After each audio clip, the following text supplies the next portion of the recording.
Have you ever wondered whether one of the greatest threats to your well-being after 65 is not declining health, rising expenses, or even loneliness, but the people you keep trying to save?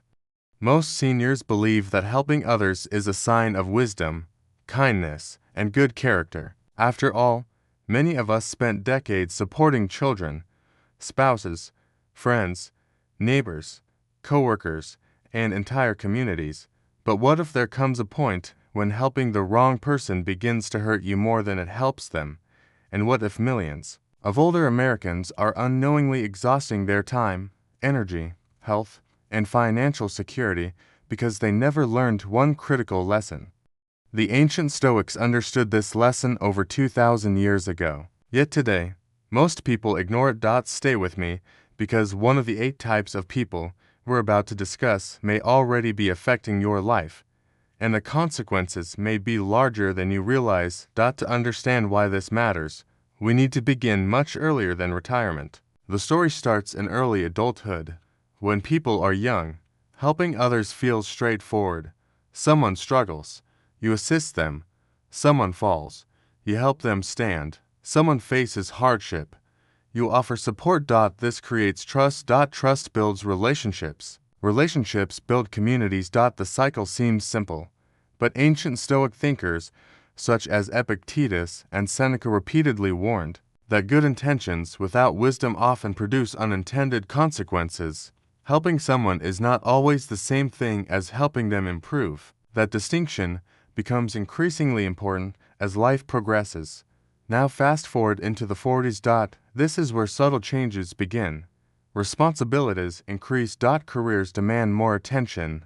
Family obligations expand. Financial pressures grow. American health surveys consistently show that middle-aged adults experience significant levels of stress associated with caregiving, employment, and household responsibilities.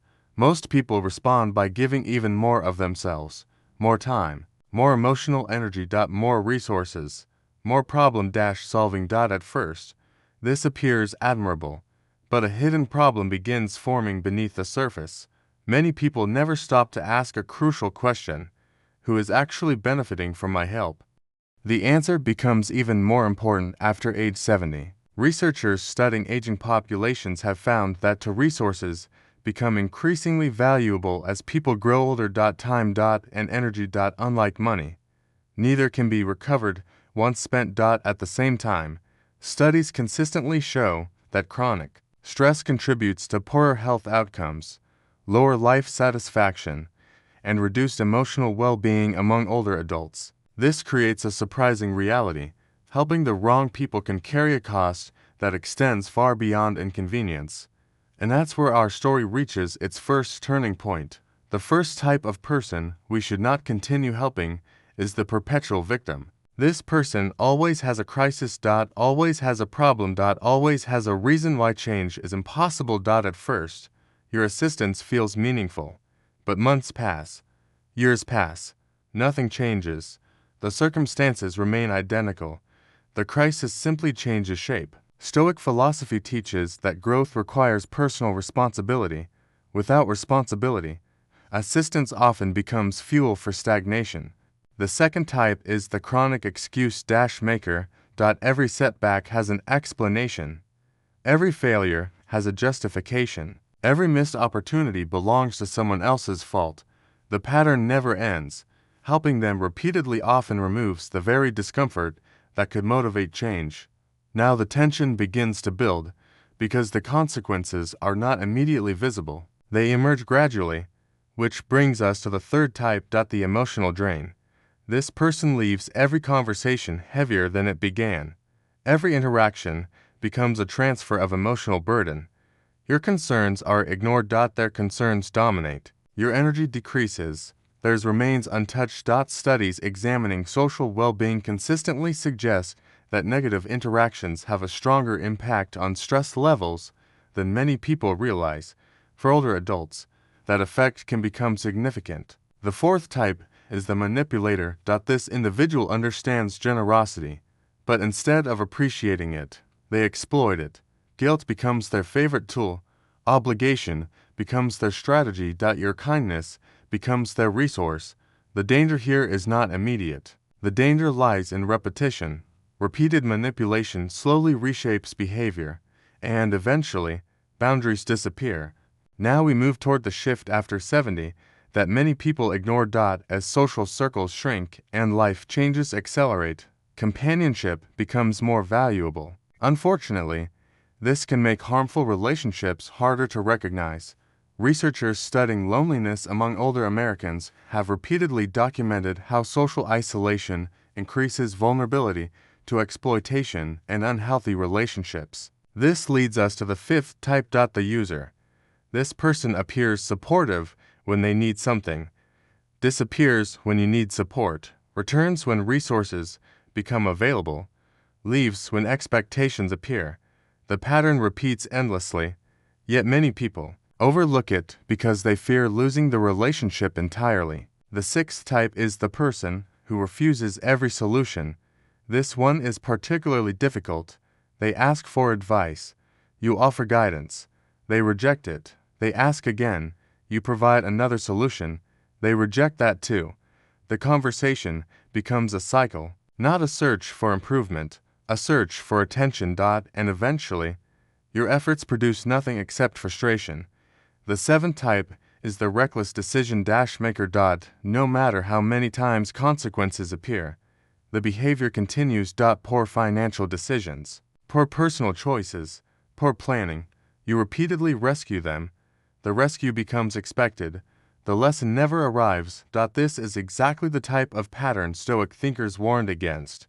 Helping should strengthen character, not remove accountability. And now we arrive at the eighth and most surprising type, the person who discourages your growth. This individual may not seem harmful at first. In fact, they may appear supportive, but every time you pursue a goal, they express doubt. Every success receives criticism. Every improvement receives resistance. Why? Because your growth threatens their comfort. Your progress highlights their inaction. And that's where the breaking point often appears. The consequences finally become visible. Retirement savings shrink. Stress increases. Health declines. Relationships suffer. Emotional exhaustion becomes normal. Research consistently shows that chronic stress can influence sleep quality, cardiovascular health, and overall well-being. The fallout extends beyond emotions. It affects daily life itself. Naturally, many seniors try to solve the problem. Unfortunately, they often rely on outdated advice. Just keep being patient, keep giving.